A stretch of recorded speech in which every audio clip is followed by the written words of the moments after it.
तो hello everyone, welcome back to my channel. स्वागत है आपका हमारे चैनल पर। फिर से मैं हाजिर हूँ एक नई अपडेट के साथ। और आज हम चर्चा करेंगे अप्सरा मॉम की मुँह बोली बेटी की। इसके पहले मैंने अप्सरा मॉम जी के ऊपर बनाया, आप बनाएंगे उनकी मुँह बोली बेटी, यानी आप समझ गए होंगे अड़े पापा वाली के ऊपर। तो रिएक्शन देने से पहले मेरी आपसे एक हम्बल रिक्वेस्ट है, वीडियो पूरा देखिएगा। वीडियो अगर पसंद आ जाता है तो लाइक करिएगा, और मेरे चैनल पर अगर पहली बार आए हैं तो चैनल को मेक श्योर सब्सक्राइब करके बेल आइकन ज़रूर हिट कीजिएगा। तो चलिए शुरू करते हैं रिएक्शन देना। आज दूंगी मैं रिएक्शन अड़े पापा वाली पर, यानी कि पंशु पर। एक पंशु तो है शिवपुरी पर और एक पंशु है इधर सिवान के पास, अप्सरा मॉम की मुँह बोली बेटी। तो पंशु एक जाना माना चेहरा है, क्योंकि उसकी लैंग्वेज जो है ना अड़े पापा, उससे वो बिल्कुल अलग ही है। और अड़े पापा वाली के ऊपर आज मैं बात करूँगी, साथ में आपको बहुत मज़ा आने वाला है उसके ऊपर। क्योंकि जब आपस की बातें हों और आपसी लोग ना हों तो बात भाई बनती ही नहीं है। देखिए, इनके घर होने वाला है सेलिब्रेशन, और अब याद किया जा रहा है अपने अपने रिश्तेदारों को। तो हम जब कोई भी सेलिब्रेशन करते हैं अपने परिवार में, फैमिली में, तो सबसे पहले याद आते हैं आपके आस पड़ोस, आपके रिलेटिव और ख़ास रिश्तेदार। तो अब पहले क्या था कि अगर ये ट्रेंड चला था ब्लॉगरों का, तो ब्लॉगर्स क्या करते थे कि जब भी कोई फंक्शन करते थे ना, तो उसमें सिर्फ जो वाईटी के ब्लॉगर्स थे, यूट्यूबर थे, उन्हीं को बुलाते थे। ये ट्रेंड रखा ये सचिन ने, राज फैमिली के सचिन ने। लेकिन इसमें नुकसान किसका होता था कि हमारे रिश्तेदारों का। हमारे रिश्तेदार हमसे दूर होते गए। लेकिन पंशु ने सोचा है कि हम ये जो सेलिब्रेशन करेंगे, ये जो फंक्शन करेंगे, सिर्फ हम अपने घर वाले, रिश्तेदार और जो हमारे पास पड़ोस के मित्र लोग हैं, दोस्त लोग हैं, फ्रेंड्स हैं, उन सबको हम बुलाएंगे। लेकिन इन्हीं के साथ साथ कुछ ऐसे भी ब्लॉगर्स हैं जो सिर्फ अपनी फैमिली को प्रायोरिटी देते हैं, सिर्फ अपने रिलेटिव को प्रायोरिटी देते हैं। क्योंकि ये जो खुशी होती है हमारी ना, असली इसी में होती है। ब्लॉगर जब जुटते हैं ना, तो मैंने बहुत सारे ऐसे वीडियो देखे इन लोगों के, ब्लॉगर्स की, जब पार्टियां होती हैं ना, तो इनमें अजीब तरह का कंपटीशन होता है अंदर ही अंदर। फिर जब ये बाद में जाते हैं वापस होके अपने अपने घर, और जब ब्लॉगिंग करके वीडियो डालते हैं, तो एक दूसरे के ऊपर पॉइंट आउट करना, कमी निकालना, और फिर वो ऐसा था तो वो ऐसा था। अच्छा भी होता है, बुरा भी होता है, फिर यहीं से शुरू होती है कंट्रोवर्सी। तो ये होता है। और रिश्तेदार क्या है कि जो सोशल मीडिया पे नहीं है, वो जो भी होगा ना, वो आपस की बात से समझ बूझ के अपना सामंजस्य बना करके, समझौता करके अलग हो जाते हैं। तो ये बात ही हमारे सोशल मीडिया पे नहीं आती। लेकिन जो ब्लॉगर्स जब जुड़ते हैं, यूट्यूबर जुड़ते हैं साथ में, तो ये जो बहुत बुरी तरह छीछा लेदर होती है ना, ये तो फिर जगजाहिर है। आप लोगों ने बहुत एग्जाम्पल देखे ही होंगे। तो अप्सरा मॉम की ये जो मुँह बोली बेटी हैं, इन्होंने जो कुछ भी सीखा होगा, कंट्रोवर्सी कैसे करनी है और कैसे लोगों के साथ बिहेव करना, कैसे किसी को बुलाना है, नहीं बुलाना, छोटी से बड़ी चीज़ें जितनी भी बारीकियां हैं, इन्होंने सीखी हैं अपने मुँह बोले परिवार यानी राज फैमिली से। तो अब बात करते हैं इनकी एनिवर्सरी की। तो इनकी पहली वेडिंग एनिवर्सरी है, और इन्होंने बहुत बड़े होटल में इसको ऑर्गेनाइज किया है। तो अब यहाँ पर अब देखना है कि इनकी फैमिली में कौन कौन आता है। इनके जो कन्यादान वाले मम्मी पापा हैं वो आते हैं, नहीं आते। इनकी भाभियाँ मुँह बोली जो हैं वो आती हैं, भैया आते हैं या नहीं आते हैं। ये जो अंशु है, ये एक बात पे फंस गई, क्योंकि अभी कुछ दिनों पहले इन्होंने अपनी जो इनके पड़ोस में है या कुछ दूरी पर है, अपनी ननद के बारे में बताया था कि इतनी बड़ी दुर्घटना उनके साथ ट्रेजेडी हो गई है ना। आप लोगों ने देखा ही होगा कि उसके ससुराल वालों ने उसको मार दिया। तो ये सब उन्होंने दिखाया था, बहुत इमोशनली दिखा रही थी सब कुछ। और इसके बाद कुछ ही दिनों बाद ये फंक्शन ऑर्गेनाइज करने लगी, तो ऑडियंस इनसे पूछने लगी। सवाल पूछना लाजमी है, और सवाल ऑडियंस कर रही थी कि अभी आपका कुछ दिनों पहले आपकी ननद का ये हाल हुआ है, और आप कैसे इस पार्टी को और इस फंक्शन को ऑर्गेनाइज कर सकती हैं। तो इनका जवाब था, और जवाब इन्होंने दिया भी। इनका जवाब ये था कि जब वो लोग जो उनकी फैमिली वाले हैं वो मेरी पहली बात तो सगी ननद नहीं है, मेरी दूर की ननद है, और मेरे मतलब वो फैमिली जो है उनकी ही फैमिली जिसकी वो बेटी थी वो मूव ऑन कर चुके हैं, तो मैं क्यों ना मूव ऑन करूँ। तो इस बात की ये सफाई दे रही थी। चलिए अब ये बात ख़त्म होती, अब आते हैं इनके इनविटेशन पे। तो इन्होंने इनविटेशन किसको किसको दिया है ये बातें तो इन्होंने यहाँ पे क्लियर नहीं करी, लेकिन हाँ इनविटेशन दिया गया है सबको, कौन आ रहा कौन नहीं आ रहा ये नहीं बताया। लेकिन इन्होंने एक ये बात करी कि एक बात समझ में नहीं आती इन ब्लॉगर्स की कि ये आके ऑडियंस से पूछते हैं, मतलब सारा डिकरा जो है ना, सारी टेंशन और डिप्रेशन जो है ना, आप ऑडियंस को दे जाइए ताकि आपके पीछे ऑडियंस जी जान से परेशान रहे। और कुछ लोग सच में परेशान होते भी हैं, लेकिन आप लोग को नहीं होना चाहिए भाई, इन लोग का ये काम है और ये लोग ऐसे ही काम करते हैं, इनको कोई फ़र्क पड़ता है।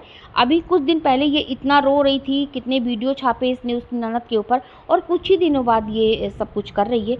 तो आप इनकी मनोस्थिति समझो और उसी तरह अपने आप को बदलो। तो देखो इनविटेशन की बात तो ये ऐसे नकार गई कि मैंने किसको दिया किसको नहीं दिया ये नहीं बताया, लेकिन हाँ ऑडियंस को ज़रूर ये अपने जाल में फंसा गई। ये फंसा इस तरीके से गई, आप भी बात को मेरी ध्यान से सुनिएगा। फंसा इस तौर पे गई कि भाई देखो ब्लॉगर्स को करनी अपने मन की ही है, करेंगे अपनी मनमानी, लेकिन आ करके एक क्वेश्चन मार्क लगा के चले जाते हैं ऑडियंस के ऊपर कि आप लोग बताओ मैं क्या करूं, मैं किसको किसको बुलाऊं। तो बेचारी ऑडियंस, यहाँ पे हर तरीके के लोग हैं, कुछ किसी तरह सोचते हैं, सबका सोचने का तरीका अलग है, तो कुछ किसी तरह परेशान हो जाते हैं, कुछ किसी तरह प्रॉब्लम में फंस जाते हैं। तो ये इतने चालाकी से तीर छोड़ते हैं ना कि वो तीर किसको लगा किसको नहीं लगा, किसको ज़्यादा लगा किसको कम लगा, ये तो कोई जान ही नहीं पाएगा। अब इन्होंने ये क्वेश्चन तो कर लिया कि ये बताइए क्या मैं अपने मायके की फैमिली को बुला सकती हूँ। भाई मायके की फैमिली को तो ऑलरेडी आपने बुला रखा है, तो ये क्वेश्चन मार्क ये आप जनता पे इतना बड़ा भार क्यों डाल रही हो, क्यों आप आती हो डिप्रेशन देने या परेशान करने जनता को। करोगी तो आप अपने मन का। चलिए अगर मान लीजिए किसी ने, कुछ लोगों ने कहा कि बुला लीजिए, ठीक है, तो जो लोग कह रहे हैं ना बुलाइए उनसे आप नाराज़ हो, आप तो कह के चली गई, लेकिन वो लोग नाराज़ हो जाएंगे। फिर अगर जिनकी कोई बात ऐसी हो गई कि उन्होंने कहा कि भाई देखिए हम लोगों ने तो आपको मना किया था, तो वो कहेंगे अरे आपने मना किया था लेकिन उन लोग ने कहा था बुला लीजिए। अब और अगर कुछ लोग ज़्यादा परसेंटेज में कह देते कि नहीं बुलाइए, तो कहेंगे भाई आप ही लोगों ने तो कहा था मत बुलाइए। तो मतलब अपने को सेफ रखना और गलती अपनी नहीं लेना। कुछ भी करिए आप गलती, ये जो डिकरा है ना, मेरा शब्द हमेशा ये वीडियो में रहता है डिकरा। डिकरा मतलब ब्लेम आप दूसरे के ऊपर थोप दीजिए और हाथ झाड़ के अपना पल्लू झाड़ के निकलती बनिए। तो ये ऑडियंस को कहीं से भी सेफ नहीं रखना चाहती, ऑडियंस को ही इमोशनली ब्लैकमेल करके ऑडियंस को ही पीटना चाहती हैं, एक तरीके से इस पर ही थप्पड़ बरसाना चाहती हैं। अच्छा करिए तो वो आपकी और बुरा करिए तो आपकी, मतलब अपने को पूरी तरह सेफ रखेंगी और करेंगी अपने मन का ही, करना अपने मन का ही है, लेकिन ऑडियंस के पास एक क्वेश्चन मार्क लगा के चले जाना है। तो ये सारा जो इसने बारीकियां सीखी है ना, ये पूरा हूबहू ट्रेनिंग लेकर आई है राज फैमिली से। राज फैमिली से ही सब कुछ सीख कर आई है, लेकिन राज फैमिली ही बहुत बुरी है इसके लिए, जो कि जब इसके मायके की फैमिली नहीं इसके काम आ रही थी, तो राज फैमिली ने आकर इसको थामा, इसका सब कुछ किया जो इसके घर वालों को करना चाहिए था, इसके मायके वालों को करना चाहिए। और ये इतनी शातिर लड़की है, जब इसका काम निकल गया तो आज ये कैसे रिएक्ट कर रही, जैसे एक बिजनेसमैन नहीं होते एकदम प्रोफेशनल, उस तरह ये चल रही है। तो जब आपने ऑडियंस को पहले ही बता दिया कि मैं उनको इनवाइट करूं या ना करूं, और आपने इनवाइट कर भी दिया है, तो आप फिर ऑडियंस से क्यों पूछने आ रही हो कि मैं बुलाऊं। और आपने अपनी जो मायके जिन्होंने कन्यादान नहीं किया था, जिस फैमिली ने आपकी शादी नहीं कराई थी, उस समय कन्यादान किया था राज फैमिली ने, तो आप उसके बारे में आके पूछ रही हो कि उनको बुलाएं या ना बुलाएं, जबकि आप उनको इन्विटेशन भेज चुकी हो। हाँ, तब इन्होंने बाद में कहा कि ठीक है अगर आप लोग कहोगे तो मैं उनको से, अभी मैंने फ़ोन पे बात नहीं की, शायद इन्विटेशन बाय पोस्ट गया है या फिर व्हाट्सएप पे गया है, इतना कंफर्म इन्होंने नहीं किया।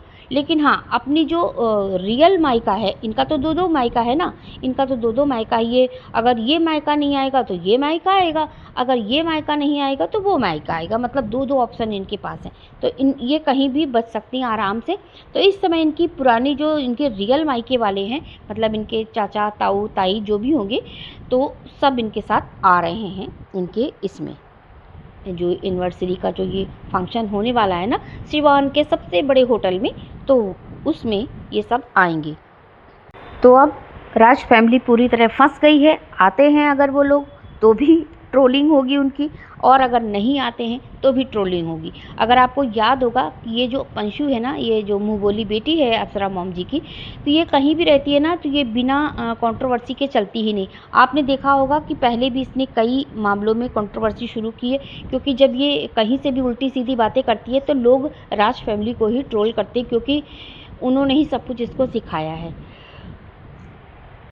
और फिर उसके बाद अगर ये आते हैं, जैसा कि ये आपने देखा होगा, इसके पहले ये अम्बाला गई थी और अम्बाला वाला इशू इसने कितना ज़ोर शोर से उठाया था यहाँ पर सोशल मीडिया पे ना। इसकी तब भी ट्रोलिंग, इसकी ट्रोलिंग तब भी ये ट्रोलिंग से बच गई। और ट्रोल कौन हुआ? मनीषा, सचिन और उसकी पूरी फैमिली हुई, ठीक है ना।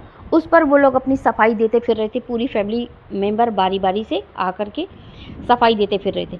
तो अगर ये आती है राज फैमिली और खुदा ना खास्ता इसने फिर कुछ ऐसी बात कर दी, क्योंकि ये वैसी काम करती है, ऐसा काम करती है, तो वो बेचारे फिर ट्रोल होंगे कि अरे भाई उसकी तो पहली एनिवर्सरी थी, आप लोग ऐसे गए, आप लोगों ने ऐसा किया। भाई ऑडियंस तो छोड़ती नहीं है किसी को भी, और ये सिर्फ सेफ होकर के पतली गली से निकल लेती है। तो भाई आप तो जानते ही हैं कितनी कितनी शातिर, कितनी शातिर और गेम चेंजर ये है, गेम चेंजर लड़की है बिल्कुल। तो इसको किसी भी तरह अपने को सेफ रखना है, बलि किसी की भी चढ़ जाए, XYZ किसकी बलि चढ़ती है इसको कोई फ़र्क नहीं पड़ता।